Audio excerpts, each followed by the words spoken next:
নোয়াখালী জেলা। নোয়াখালী জেলা বাংলাদেশের দক্ষিণ পূর্ব অঞ্চলে অবস্থিত চট্টগ্রামের একটি প্রশাসনিক অঞ্চল। নোয়াখালী জেলার মোট আয়তন ৪,২০২.৭০ বর্গ কিলোমিটার। ২০১১ সালের পরিসংখ্যান অনুযায়ী নোয়াখালী জেলার মোট জনসংখ্যা ৩৩,৭০,২৫১ জন। এর মধ্যে পুরুষ ১৬,১০,৪৪৪ জন এবং মহিলা ১৭,৫৯,৮০৭ জন। ধর্মবিশ্বাস অনুসারে এ জেলার মোট জনসংখ্যা ৯৫.৪২% মুসলিম, ৪.৫২% হিন্দু এবং ০.৬% বৌদ্ধ ও অন্যান্য ধর্মের অনুসারী। রাজধানী ঢাকা থেকে এই জেলার দূরত্ব প্রায় ১৭১ কিলোমিটার এবং চট্টগ্রাম বিভাগীয় সদর থেকে প্রায় ১৩৬ কিলোমিটার। এ জেলার পূর্বে চট্টগ্রাম জেলা ও ফেনী জেলা, উত্তরে কুমিল্লা জেলা, পশ্চিমে লক্ষ্মীপুর জেলা ও ভোলা জেলা এবং দক্ষিণে বঙ্গোপসাগর অবস্থিত। নোয়াখালী জেলার নামকরণের ইতিহাস। নোয়াখালী জেলার প্রাচীন নাম ছিল ভুলুয়া। নোয়াখালী সদর থানার আদি নাম সুধারাম।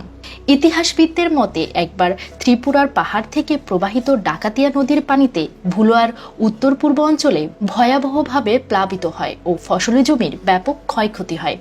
এই অবস্থা থেকে পরিত্রাণের উপায় হিসাবে ১৬৬০ সালে একটি বিশাল খাল খনন করা হয়, যা পানির প্রবাহকে ডাকাতিয়া নদীর হতে রামগঞ্জ, সোনাইমুড়ি ও চৌমুহনী হয়ে মেঘনা এবং ফেনী নদীর দিকে প্রবাহিত করে। এই বিশাল নতুন খালকে নোয়াখালী অঞ্চলের ভাষায় নোয়া এবং খাল বলা হতো।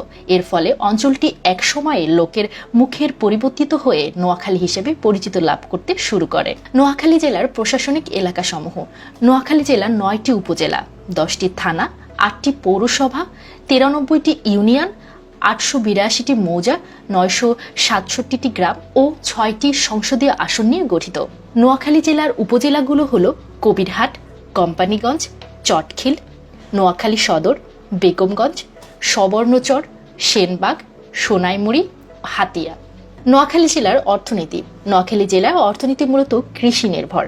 আঞ্চলিক জিডিপির প্রায় ৪০% কৃষিখাত থেকে আসে এবং জেলার ৮০% লোকই এই পেশার সাথে সংশ্লিষ্ট।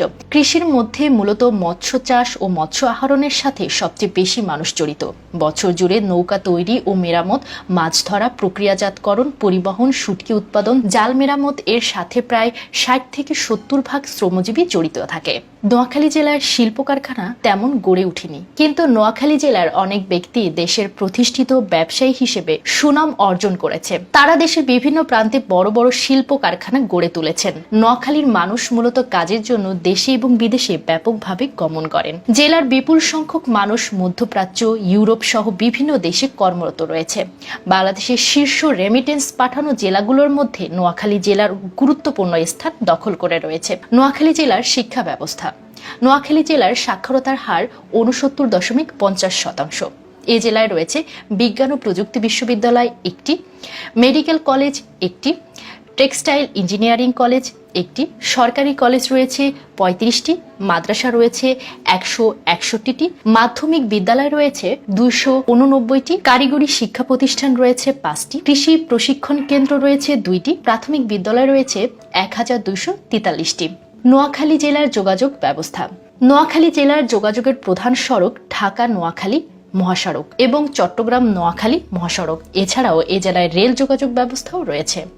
এ জেলায় উল্লেখযোগ্য ব্যক্তিবর্গদের মধ্যে রয়েছে রাজনীতিবিদ ওবায়দুল কাদের, রাজনীতিবিদ আনিসুল হক, ২১ পদকপ্রাপ্ত কথাসাহিত্যিক আব্দুস শাকুর, আইনজীবী ও রাজনীতিবিদ আব্দুল মালেক উকিল, প্রাক্তন সেনাপ্রধান আবুল বেলাল মোহাম্মদ শফিউল হক, বীর বিক্রম খেতাবপ্রাপ্ত বীর মুক্তিযোদ্ধা আবুল কালাম আজাদ, প্রাক্তন সেনাপ্রধান মঈনউদ্দিন আহমেদ, চলচ্চিত্র পরিচালক, প্রযোজক, চিত্রনাট্যকার এবং নাট্য নির্মাতা মোস্তফা সারোয়ার ফারুকী, দেশের প্রথম নারী স্পিকার শিরিন শারমিন চৌধুরী, ব্রিটিশ সাংবাদিক সিরাজুল রহমান, রাজনীতিবিদ সিরাজুল আলম খান, মুক্তিযোদ্ধা চলাকালীন সময়ে বাংলাদেশের প্রথম শহীদ বুদ্ধিজীবী হাবিবুর রহমান, ভারতীয় উপমহাদেশের ব্রিটিশ বিরোধী স্বাধীনতা আন্দোলনের ব্যক্তিত্ব হিমপ্রভা মজুমদার, শহীদ বুদ্ধিজীবী মুনির চৌধুরী, আগরতলা ষড়যন্ত্র মামলার অন্যতম শহীদ জহিরুল হক, শহীদ বুদ্ধিজীবী মোফাজ্জল হায়দার চৌধুরী।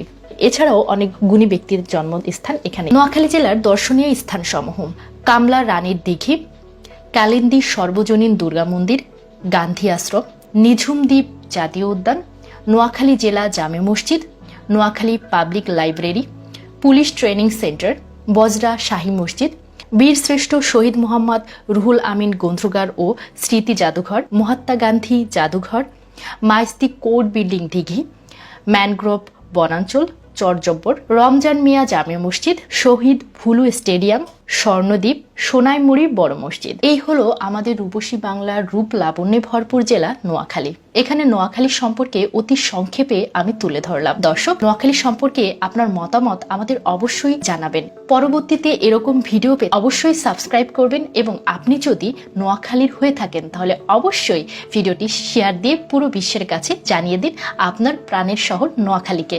ধন্যবাদ আমার সাথে থাকার জন্য।